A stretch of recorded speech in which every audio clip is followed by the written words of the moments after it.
పాడి పరిశ్రమ అభివృద్ధి కోసం ప్రభుత్వం పలు సంక్షేమ పథకాలను అమలు చేయడం జరుగుతుందని, అందులో భాగంగానే సోమవారం నుండి 31వ తేదీ వరకు గ్రామాల్లో పశు ఆరోగ్య శిబిరాలు నిర్వహించడం జరుగుతోందని, ఈ అవకాశాన్ని రైతు సోదర సోదరీమణులు అందరూ సద్వినియోగం చేసుకోవాలని కాకినాడ రూరల్ ఎమ్మెల్యే పంతం నానాజీ పేర్కొన్నారు. కాకినాడ జిల్లా కాకినాడ రూరల్ నియోజకవర్గం కరప మండలం గొర్రెపూడి గ్రామంలో పశు సంవర్ధ శాఖ అసిస్టెంట్ డైరెక్టర్ సురేష్ బాబు ఆధ్వర్యంలో పశు ఆరోగ్య శిబిరాన్ని రూరల్ ఎమ్మెల్యే పంతం నానాజీ రిబ్బన్ కట్ చేసి ప్రారంభోత్సవం చేశారు. అనంతరం వివిధ రకాల మేలుజాతి లేగదూడలను ప్రదర్శనలు పరిశీలించారు. అలాగే పశు వైద్య శిబిరాన్ని పరిశీలించి రైతులకు ఉచితంగా మందులను పంపిణీ చేశారు.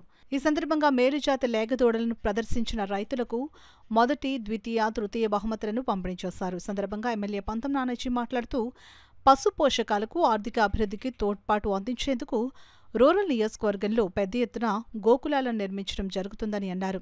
పశు సంవర్ధక శాఖ జిల్లా సంయుక్త సంచాలకులు సూర్యప్రకాష్ మాట్లాడుతూ పశువుల నుండి మేలుజాతి దూడలను ఉత్పత్తి చేసేందుకు పిండ మార్పిడి పరిజ్ఞానాన్ని అందుబాటులోకి తీసుకుని రావడం జరిగిందని అన్నారు.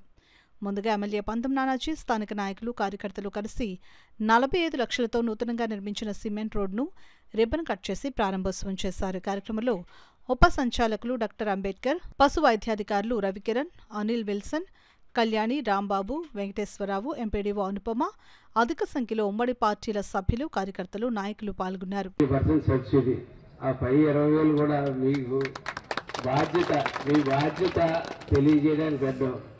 నిజంగా 1,80,000కి షెడ్ అయిపోద్ది చేసుకుంటుంది.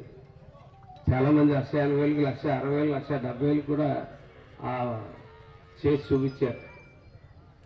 సుమారు ఇప్పుడు మీ మండలంలో 50 ఇచ్చాం, అలాగే రూరల్ మండలంలో 70-80 ఇచ్చాం. ఇప్పుడు కూడా పెట్టుకున్న వాళ్ళందరికీ కూడా పార్టీలకు అతీతంగా ఇవ్వడం జరుగుతుంది. దయచేసి అందరూ పెట్టుకోవాల్సిందిగా కోరుతా ఉన్నాం. అంటే అందరికీ ఒకసారి ఇవ్వలేము, కానీ డబ్బాల వారీగా అందరికీ కూడా ఇవ్వడం జరుగుతుంది. అలాగే ఇవాళ ఉచిత పశు ఆరోగ్య శిబిరం ఏర్పాటు చేయడం జరిగింది.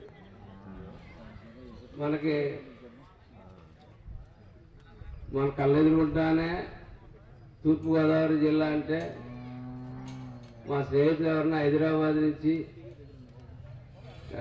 రాయలసీమ జిల్లాల నుంచి వస్తే వీళ్ళ కళ్ళకి గంటలు కట్టేయాలరా బాబు అనుకునేవాడిని. కార్లు వెళ్తుంటే చుట్టూ ఉన్న పచ్చదనాన్ని చూసి వాళ్ళ ఏంటిది అని చెప్పి వాళ్ళు అంటుంటే మనకు దిష్టి తగులుతుందని చెప్పి కళ్ళ గంటలు కట్టేయాలని చెప్పి అనుకునేవాడిని.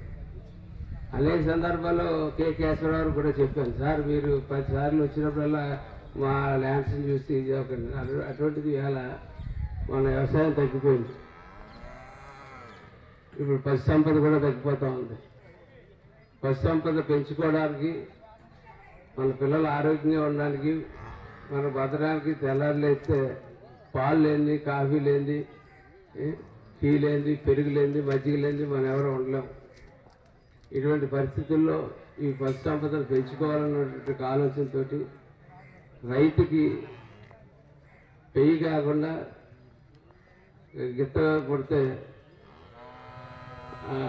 నష్టం వెళ్తుందని ఇటువంటి అనేక ఆలోచన చేసి ఈ ఆరోగ్యం మీద వీటి యొక్క ఆరోగ్యం మీద ప్రత్యేకమైన దృష్టి పెట్టడం జరిగింది.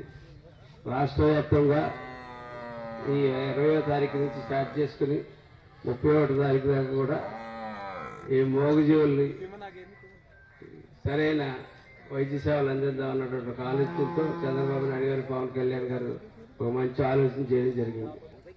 100 రూపాయల్లో 12 రూపాయలు పాడి ద్వారా ఆదాయం మనకి వస్తుంది.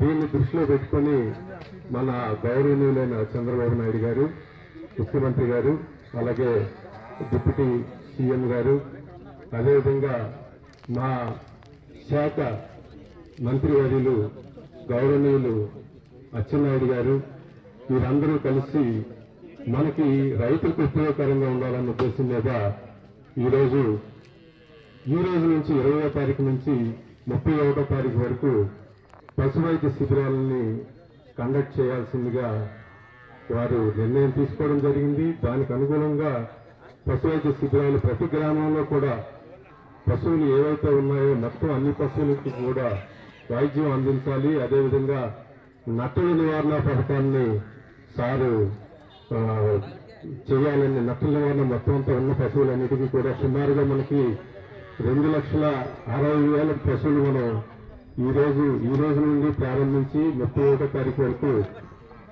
పశువులన్నిటికీ కూడా డీవార్మింగ్ అయితే నట్టల నివారణ చేస్తున్నాం మనం. అదేవిధంగా ఏవైతే కొన్ని చిన్న శస్త్రచికిత్సలు, గర్భకోశ వ్యాధులు, అలాగే చూడు కట్టనివి, అలాగే చూడుకి నిర్ధారణ చేయటానికి, అదేవిధంగా